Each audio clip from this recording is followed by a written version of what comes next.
Hello बच्चों, आपका अपने ट्यूटर टॉक चैनल में स्वागत है। आज की वीडियो में हम क्लास 9 मैथ के एक्सरसाइज 2.1 के क्वेश्चन सोल्व करेंगे। इसके फर्स्ट क्वेश्चन की स्टेटमेंट है which of the following expression are polynomial in one variable. तो पूछा गया है कि ये स्टेटमेंट जो गिवन है इनमें वन वेरिएबल वाली पोलिनोमियल कौन सी हैं। तो पोलिनोमियल पर आधारित है ये टॉपिक। तो सबसे पहले आप कुछ समझ लें पोलिनोमियल होता क्या है। जैसे ये कुछ स्टेटमेंट दी गई है तो इन वैल्यू को हम बोलते हैं टर्म, जैसे 5x² 7y और 2। और ये जो अल्फ़ाबेट होते हैं जैसे x² और y, इन्हें बोला जाएगा वेरिएबल। और इन अल्फ़ाबेट के साथ x y के साथ जो नंबर लगे हैं इन्हें हम कहते हैं कोफिशिएंट, और x² y को वेरिएबल बोलेंगे। और ये जो 2 जिसके साथ कोई भी अल्फ़ाबेट नहीं है इसे हम कहते हैं कांस्टेंट। और यहाँ पर कितने वेरिएबल नज़र आ रहे हैं? 2। एक x² है, दूसरा y है, जो कि अलग अलग हैं। अगर ये दोनों ही x होते तो वन वेरिएबल कहते हैं, लेकिन एक तरफ x है दूसरी तरफ y, अलग अलग अल्फ़ाबेट है तो इसे 2 वेरिएबल वाली पोलिनोमियल कहेंगे।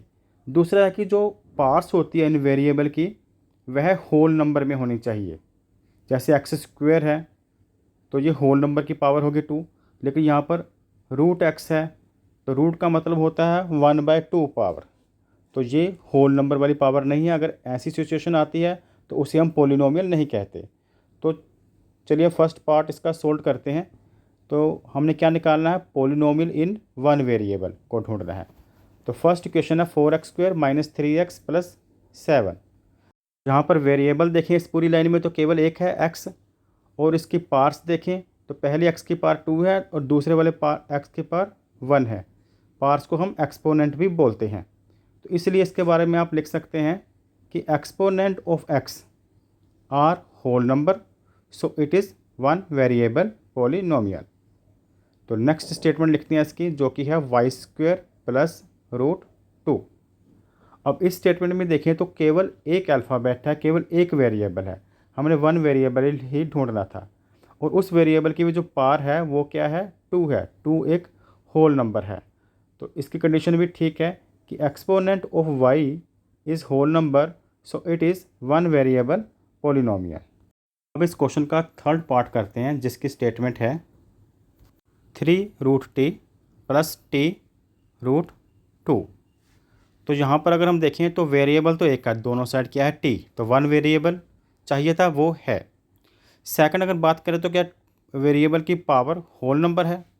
तो यहाँ पर देखें तो हमें गिवन है √t। √t का मतलब होता है कि जो t की पार्ट्स है वो है 1/2, 1/2, जो कि एक होल नंबर नहीं है।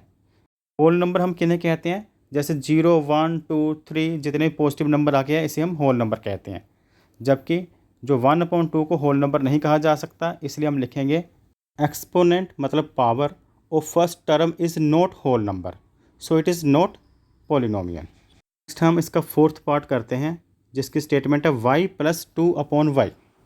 अब यहाँ पर देखें तो वेरिएबल तो एक ही है y, ये कंडीशन तो होगी ठीक, लेकिन फर्स्ट टर्म का y तो ठीक है, उसकी पावर 1 है, लेकिन जो सेकंड टर्म का y है वो नीचे लिखा हुआ, अगर उसको ऊपर लेके आए तो उसकी पावर हो जाएगी माइनस में, और -1 आपको पता है होल नंबर में नहीं आता, इसलिए तो यहाँ पर ये कंडीशन पूरी नहीं करता, तो इसलिए हम लिखेंगे exponent of second term is -1, not whole number, so it is not a polynomial.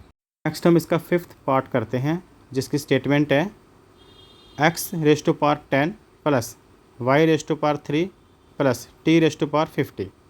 इसमें तीनों अलग अलग वेरिएबल हैं।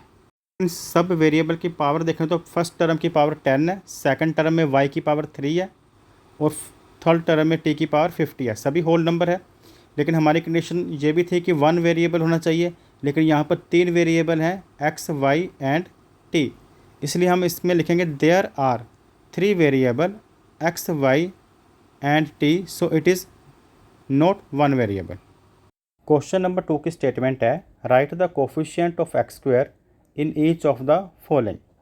इसमें बच्चों आपको पास 4 अलग अलग इसके सब पार्ट हैं, और आपने बताना है कि x² का कोफिशिएंट क्या है, यानी कि x² के साथ कौन सा नंबर लगा हुआ है। अगर फर्स्ट देखें तो यहाँ पर एक्स स्क्वायर हमें मिल रहा है, इसमें यहाँ पर फर्स्ट पार्ट में यहाँ पर एक्स स्क्वायर हमें दिखाई ही नहीं दे रहा फोर्थ पार्ट में। तो फर्स्ट पार्ट में देखें तो एक्स स्क्वायर के साथ कौन सा नंबर है, कोई भी नहीं है, यानी कि कुछ ना कुछ तो होता है वैसे, तो हम लिखेंगे इसको 1 अगर कुछ नहीं दिखाई दे रहा। हाँ, यहाँ पर आपने साइन का खास ध्यान देना कि प्लस का है कि माइनस का है। तो नेक्स्ट क्वेश्चन में 2 माइनस एक्स स्क्वायर है, तो माइनस एक्स स्क्वायर मतलब नंबर तो कोई नहीं है, लेकिन हम यहाँ पर क्या लिखेंगे, माइनस का साइन डालकर -1। अगर कोई भी नंबर ना हो तो 1 एज्यूम किया जाता है और प्लस और माइनस देखकर लगा दिया जाता है। यहाँ पर π/2 है एक्स स्क्वायर के साथ, और फोर्थ पार्ट में एक्स स्क्वायर बच्चों है ही नहीं, तो यहाँ पर हम 0 लगा लेंगे, 0 मानेंगे या कह लो 0 एक्स स्क्वायर। तो कोफिशिएंट यहाँ पर क्या होगा, 0 होगा। अगर यहाँ क्वेश्चन नंबर 3 की स्टेटमेंट को रीड किया जाए, give one example each of a binomial of degree 35 end of a monomial of degree 100। तो यहाँ पर सबसे पहले समझते हैं मोनोमियल क्या होता है, बाइनोमियल क्या होता है, या ट्रिनोमियल क्या होता है। वो वाली पॉलिनोमियल जिसमें केवल एक टर्म हो उसे हम कहते हैं मोनोमियल, जैसे 5x। अगर 2 टर्म हो, यहाँ पर 5x और 3 2 टर्म है, तो इसे हम बोलेंगे बाइनोमियल। और जैसे 3 टर्म हो, जैसे 4x³ + 7x + 3, यहाँ पे 3 टर्म है 1 2 3, तो इसे बोलेंगे ट्रिनोमियल। कहा गया है कि binomial of degree 35 and monomial of degree 100 आपने बतानी है। डिग्री होता है किसी वेरिएबल की हाईएस्ट पावर। जैसे इस स्टेटमेंट में 4x³ + 7x + 3 है, तो सबसे बड़ी पावर कौन से वेरिएबल की है, x की है, 4x³। तो x³ में जो क्यूब वर्ड है यानी कि 3 है, इसे हम इस पॉलिनोमियल की डिग्री मानेंगे। यहाँ पर मैं एक और एग्जांपल लिखता हूँ, जैसे x² + y5 + t, यहाँ पे पार्ट डाल देते हैं 3। तो इन 3 वेरिएबल में सबसे बड़ी पावर आपको कहाँ पे दिखाई दे रही है, y की पावर है 5। तो इस तरह से इस पॉलिनोमियल की डिग्री बोलेंगे 5 है। तो स्टार्ट करते हैं हम। तो हमने एग्जांपल देनी है बाइनोमियल ऑफ डिग्री 35, यानी कि इसमें हमने 2 टर्म लिखनी है। तो आप कोई भी एग्जांपल दे सकते हैं, अपनी ओर से ही बनानी है।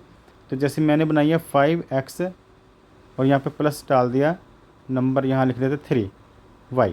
तो यहाँ पर डिग्री कितनी डालनी है, 35। तो किसी भी एक वेरिएबल की डिग्री आप 35 डाल दीजिए। तो ये बाइनोमियल, तो टर्म यहाँ पे 2 है, 1 और 2 टर्म यानी कि बाइनोमियल हो गया, और डिग्री यानी कि हाईएस्ट पावर वो है 35। नेक्स्ट पूछा गया है मोनोमियल ऑफ डिग्री 100, यानी केवल एक टर्म लिखनी है। तो एक टर्म जैसे मैंने यहाँ पर लिख लिया 7x, जो केवल एक टर्म है। डिग्री बतानी है 100, यानी कि वो हाईएस्ट पावर होनी चाहिए 100। तो यहाँ पर टर्म है ये एक, तो उसी की पावर लिखेंगे। तो यहाँ पर पावर हमने लिख दी इसकी 100। तो ये 2 एग्जांपल हो गई हैं। अब हम करते हैं क्वेश्चन नंबर 4। इसकी स्टेटमेंट है write the degree of each of the following polynomial. तो नीचे जो पॉलिनोमियल दिए गए हैं, हमें 4 पॉलिनोमियल है जिन्हें मैंने यहाँ पे उतार लिया है। इनमें सब की डिग्री बतानी है, यानी कि हाईएस्ट पावर्स बतानी है। तो फर्स्ट क्वेश्चन में हमें हाईएस्ट पावर कितनी दिखाई दे रही है, एक्स की 3, तो इसका आंसर 3 होगा। सेकंड है 4 - y², तो y की हाईएस्ट पावर कितनी हमें दिखाई दे रही है, 2। यहाँ पर 5t + √7, तो अकेला t है, कोई पावर नहीं है, तो 1 लिखेंगे। यहाँ पर 3, कोई वेरिएबल ही नहीं है, कोई इंग्लिश का अल्फ़ाबेट नहीं नज़र आ रहा, तो फिर ऐसे केस में हम वेरिएबल की पावर क्या मानते हैं, 0 मानते हैं। तो यहाँ पर हम लिखेंगे 0। अब हम क्वेश्चन नंबर 5 करते हैं, जिसकी स्टेटमेंट है classify the following as linear quadratic cubic polynomial. सबसे पहले समझते हैं कि लीनियर क्वाड्रेटिक और क्यूबिक होता क्या है। लीनियर पॉलिनोमियल उसे कहते हैं जब पॉलिनोमियल की डिग्री 1 हो, और क्वाड्रेटिक में पॉलिनोमियल की डिग्री 2 होता है, यानी कि हाईएस्ट पावर वहाँ पर वेरिएबल की 2 होती है, और क्यूबिक में जो डिग्री होगी वो 3 होगी, यानी कि वेरिएबल की हाईएस्ट पावर 3 होगी। तो सोल्व करते हैं इन्हें। फर्स्ट पार्ट में हमें x के पावर 2 दिखाई दे रही है, जो कि हाईएस्ट है, इसे हम कहेंगे क्वाड्रेटिक अगर पावर 2 हो। सेकंड क्वेश्चन में x - x³ है, हाईएस्ट पावर 3 है, तो क्यूबिक लिखेंगे। थर्ड पार्ट में हमें 2 पावर दिखाई दे रही है y की, तो क्वाड्रेटिक लिखेंगे। फोर्थ पार्ट में x की कोई पावर दिखाई दे रही है, यानी कि इसमें x की पावर 1 है, अगर हाईएस्ट पावर 1 हो तो उसे लीनियर लिखते हैं। तो 3t, यहाँ पे भी t की कोई पावर दिखाई नहीं दे रही, तो इसको भी लीनियर लिखेंगे क्योंकि पावर 1 मानी जाएगी। और 6th पार्ट में आर स्क्वेयर है, आर स्क्वेयर मतलब पावर 2 है, अगर पावर 2 हो तो क्वाड्रेटिक पोलिनोमियल होता है वो। और लास्ट पार्ट में 7x क्यूब, क्यूब मतलब पावर 3 यानी कि क्यूबिक। तो थैंक्स फॉर वॉचिंग।